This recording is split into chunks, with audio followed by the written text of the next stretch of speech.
हर हर महादेव। श्री शिवाय नमस्तुभ्यम। जय नंदीश्वर महाराज, जय श्री गणेश, जय माता पार्वती। आप सभी को भौम प्रदोष व्रत की बहुत सारी शुभकामनाएं। भगवान शिव और माता पार्वती की कृपा आप पर और आपके परिवार पर सदैव सदैव बनी रहे, हम यही प्रार्थना करते हैं।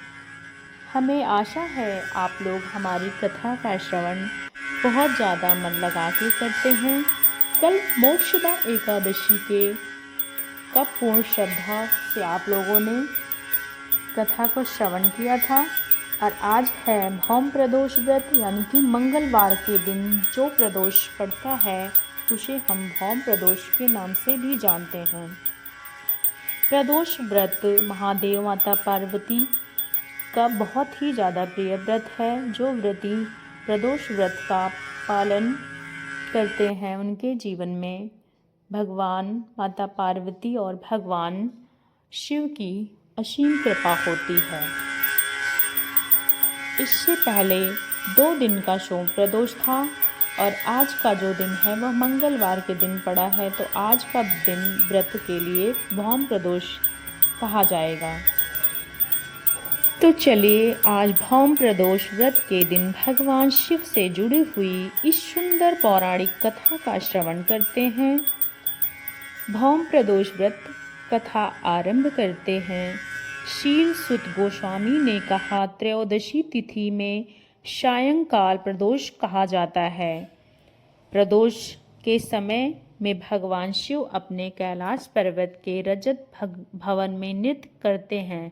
सभी देवतागण उनका गुणगान करते हैं और इसलिए धर्म, अर्थ, काम और मोक्ष की इच्छा रखने वाले मनुष्य को प्रदोष के नियम पूर्वक भगवान शिव की पूजा आराधना करनी चाहिए। दरिद्रता के तिमिर से अंधे और भवसागर में डूबे हुए संसार भय से भी मनुष्यों के लिए यह प्रदोष व्रत पार लगाने वाली नौका के समान होता है, जिसका अर्थ आपसे किस विदर्भ में कहूँ कहा जाता है या मान्यता है, हमने खुद को अपने जीवन में अनुसरण किया है। हम प्रदोष काल का व्रत बहुत विधि विधान से जैसे करते हैं, भगवान शिव की असीम कृपा सबके जीवन में वैसे ही प्राप्त होती है। तो आइए कथा शुरुआत करते हैं। एक समय विदर्भ देश में एक सत्य रथ नाम से प्रसिद्ध राजा थे। वे हर प्रकार के धर्म में निपुण, सुशील, धीर, सत्य प्रतिज्ञ थे। धर्म पूर्वक अपनी पृथ्वी का राज्य चला रहे थे और इस प्रकार लंबा समय बीत गया। कुछ समय बाद शाल्व देश के राजाओं ने विदर्भ नगर पर आक्रमण कर दिया। शत्रुओं ने चारों ओर से उन्हें राज्य को घेर लिया। यह देखकर विदर्भ राज अपनी विशाल सेना के साथ युद्ध के लिए बाहर आए। दोनों सेनाओं के बीच में अत्यंत भयंकर युद्ध हुआ। शाल्वों की बड़ी सेना मारी गई, लेकिन अंत में विदर्भ राज भी पराजित हो गए। वे शत्रुओं के हाथों से मृत्यु को प्राप्त हुए। मंत्रियों सहित उस महारथी वीर राजा के मारे जाने पर बाकी बची हुई सेना वहां से भाग गई। उस समय विदर्भ राज सत्यरथ की एक पतिव्रता पत्नी थी, जो कि अत्यंत शोकग्रस्त होकर रात्रि के समय में राजभवन में से निकलकर पश्चिम दिशा की ओर जाने लगी। वह गर्भवती थी।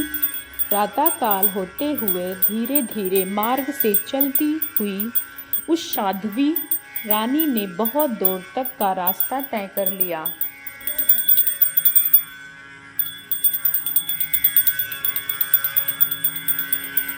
उसके बाद उसने एक स्वच्छ तालाब को देखा। वहां पर बड़े वट वृक्ष थे और उसकी छाया में बैठ गई और उसी समय उत्तम मुहूर्त में एक सुंदर पुत्र को जन्म दिया। जन्म देने के बाद प्यास से व्याकुल होने के कारण वह पानी पीने के लिए उस जलाशय के उतरी और उतरते ही वह एक भयंकर ने आकर उसे अपना ग्रास बना लिया और इसी प्रकार वह बालक जन्म लेते ही माता और पिता से हीन हो गया।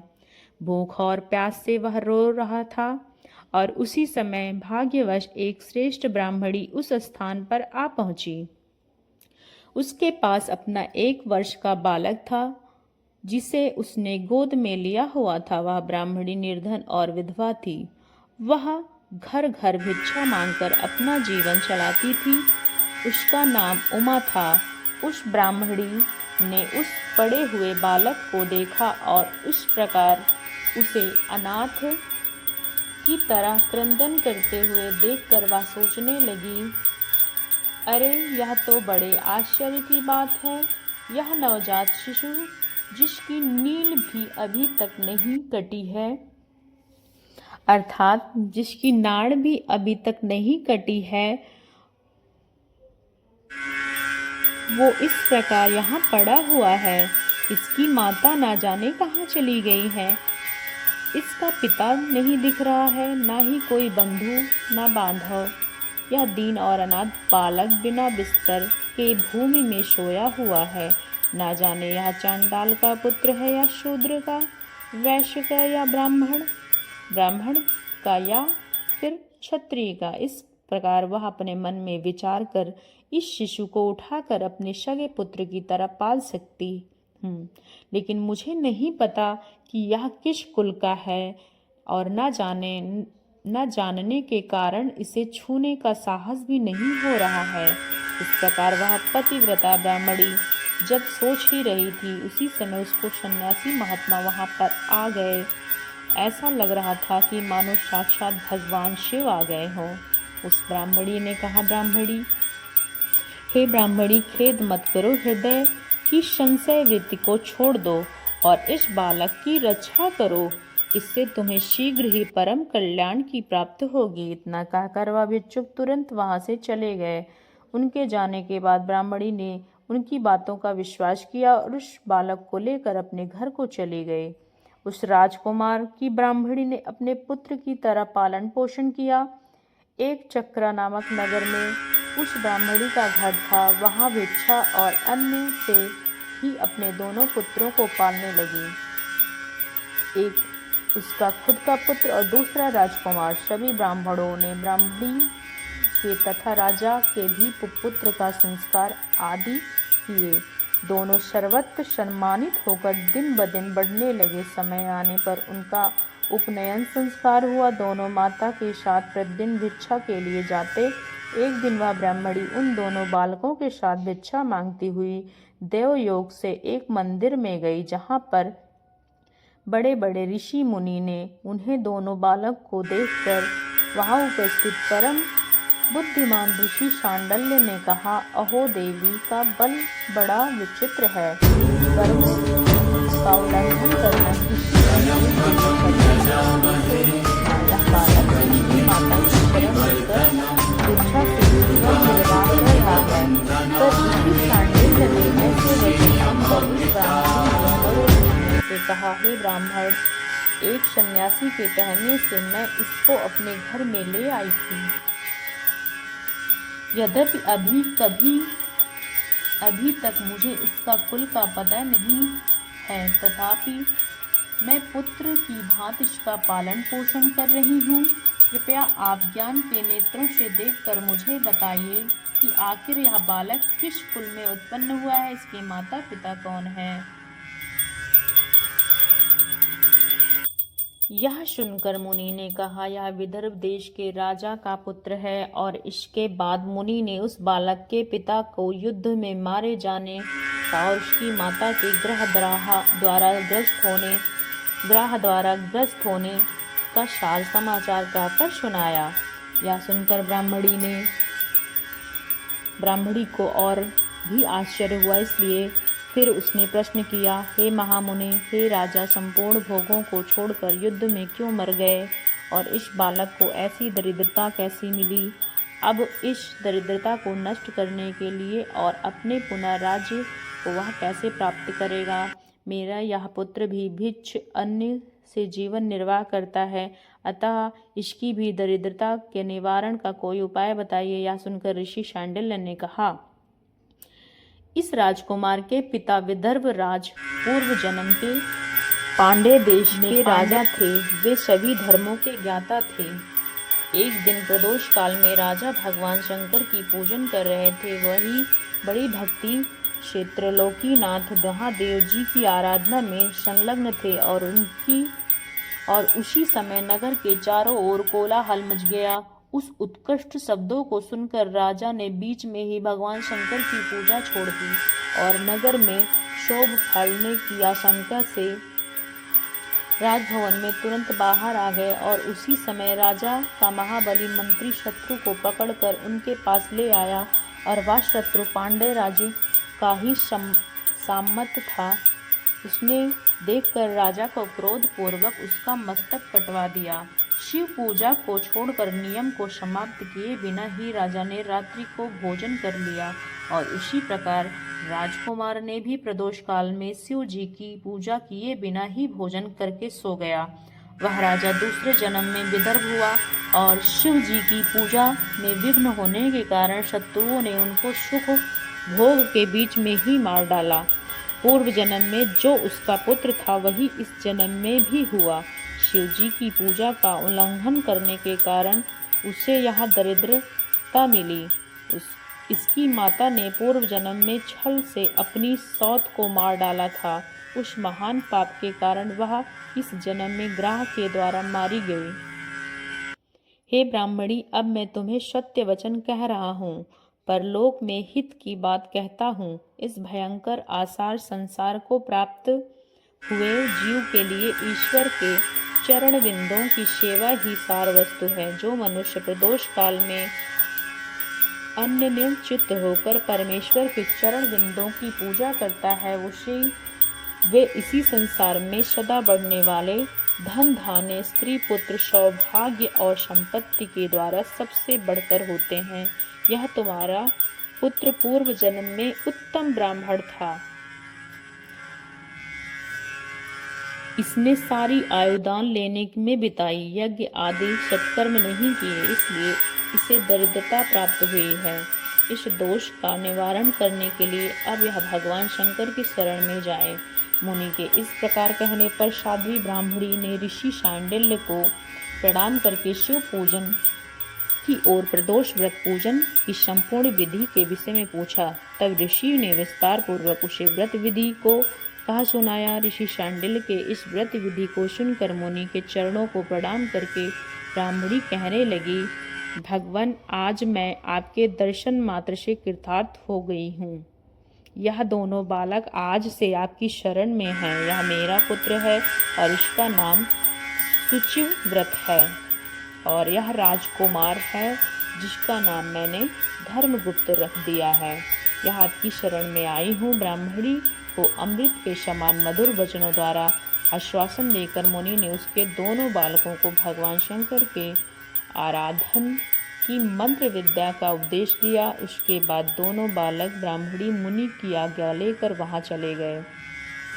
अब दोनों ही बालक प्रत्येक प्रदोष व्रत के दिन पार्वती वल्लभ भगवान शिव की आराधना करने लगे और इस प्रकार शिव पूजन करते हुए द्विज कुमार और राजकुमार के 4 महीने सुखपूर्वक बीत गए। एक दिन द्विज कुमार राजकुमार के साथ बिना ही नदी के तट पर स्नान करने के लिए गए थे। वहां वो कुछ देर इधर उधर घूमता रहा और वहां झरने के जल में आघात से खाई की भूमि कट जाने से उसमें एक गड्ढा बन गया हुआ था, जहां पर एक बड़ा भारी खजाने में कलश चमक रहा था। उस पर ब्राह्मण कुमार की दृष्टि पड़ी। उसने देखकर सहसा हर्ष और कौतूहल में आकर उसके पास गया और उसे देवता का प्रसाद से प्राप्त हुआ मानकर सिर पर लेकर घर को चल दिया। घर आकर उसने अपनी माता से कहा, माता, यह भगवान शंकर का प्रसाद तो देखो। मैंने दया करके घड़े के रूप में यह खजाना दिखा दिया। उसने देखकर पतिव्रता ब्राह्मणी ने राजकुमार को भी बुलाया और कहा, पुत्रों, आप दोनों इस खजाने के घड़े को आपस में बराबर बराबर बांट लो। माता की बात सुनकर ब्राह्मण के पुत्र को प्रसन्नता हुई, लेकिन राजपुत्र ने कहा, हे माँ, यह तुम्हारे ही पुत्र के पुण्य से प्राप्त हुआ है, इसलिए मैं इस खजाने को नहीं लेना चाहता। अपने पुण्य से प्राप्त हुए खजाने को वह स्वयं ही उपभोग करें।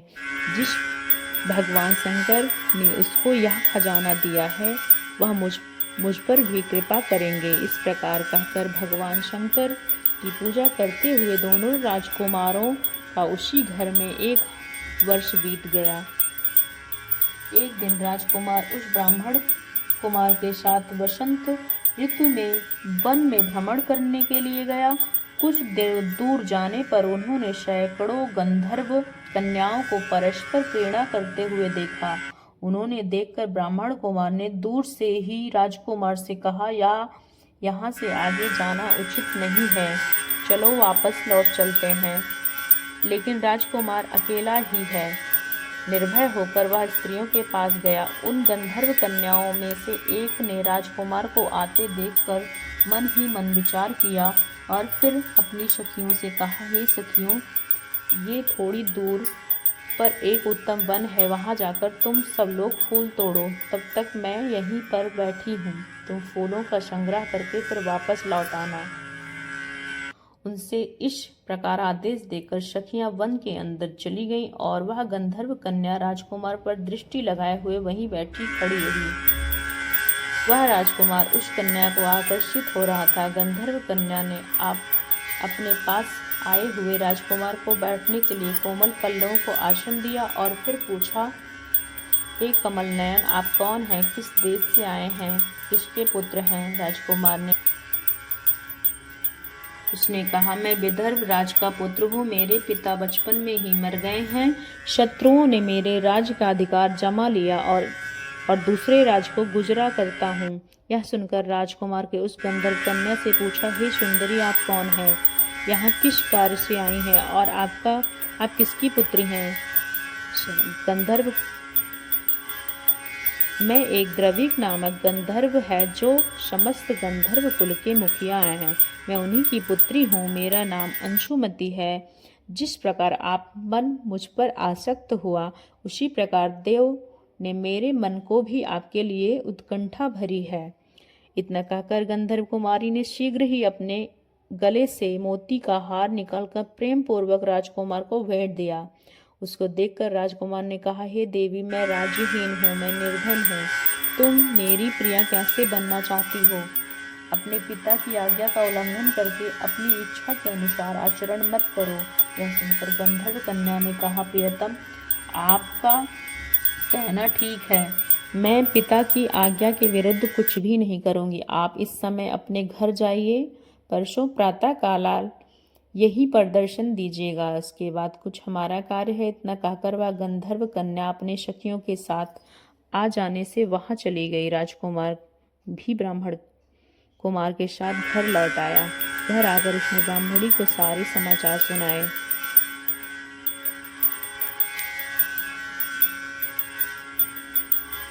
समय बीता, वह पुनः वहां द्विजपुत्र के साथ वन में गया। नियत स्थान पर पहुंचकर राजकुमार ने देखा गंधर्वराज उनकी कन्याओं में उपस्थित हैं। गंधर्वराज वहां पर आए हुए दोनों राजकुमारों का स्वागत किया, सुंदर आसन पर बिठाया और मन में ही राजकुमार से कहा, विदर्भ राजकुमार कैलाश पर्वत पर गया था। वह मैंने देखा। पार्वती के साथ महादेव जी दर्शन किए। भगवान शिव अत्यंत करुणा के सागर हैं। उन्होंने मुझे बुलाकर कहा कि पृथ्वी तल पर धर्मगुप्त नाम का एक प्रसिद्ध राजकुमार है जो इस समय अंकिचन में उसका राज छीन गया है। शत्रुओं का उपदेश देते हुए अधिकार में उसके देश में अपने अधिकार कर लिया है। अब वह बालक अपने गुरु की आज्ञा से सदा मेरी आराधना में संलग्न रहता है। उसी के प्रभाव से आज उसको समस्त पितृ मेरे स्वरूप को प्राप्त हुए हैं। तुम भी उस राजकुमार की सहायता करो। अब वह शत्रुओं को मारकर अपने राज सिंहासन का आसीन हो जाएगा। महादेव जी की ऐसी आज्ञा पाकर मैं अपने घर आया और वहां पर मेरी कन्या भी तुम्हारे लिए प्रार्थना की। वास्तव में यह सब कुछ भगवान शिव की प्रेरणा मुझसे हो रहा है और इसलिए अपनी कन्या के साथ लेकर आया हूँ। अपनी पुत्री अंशुमति को मैं तुम्हें पत्नी के रूप में देता हूँ। भगवान शिव की आज्ञा से तुम अपने शत्रुओं को मारकर अपने राज्य को पुनः स्थापित कर लोगे। अपने उस नगर के तुम अपने इस धर्म पत्नी के साथ 10,000 वर्षों तक मनोवांछित सुख भोग करके अंत में भगवान शिवलोक को जाओगे और वहाँ भी मेरी कन्या तुम्हारी सेवा में प्रस्तुत रहेगी। इस प्रकार कहकर गंधर्वराज उसी वन में राजकुमार के साथ अपनी पुत्री का विवाह कर दिया। दहेज में परम उज्ज्वल रत्न भार भेंट किए, चंद्रमा के समान चमकीली चूड़ामणि और दमकते हुए मोतियों मनोहर दिए और वस्त्र सुवर्ण बने हुए बहुत ही समान 10,000 हाथी, 1,00,000 नीले घोड़े, तमाम बड़े बड़े पुरस्कार दिए।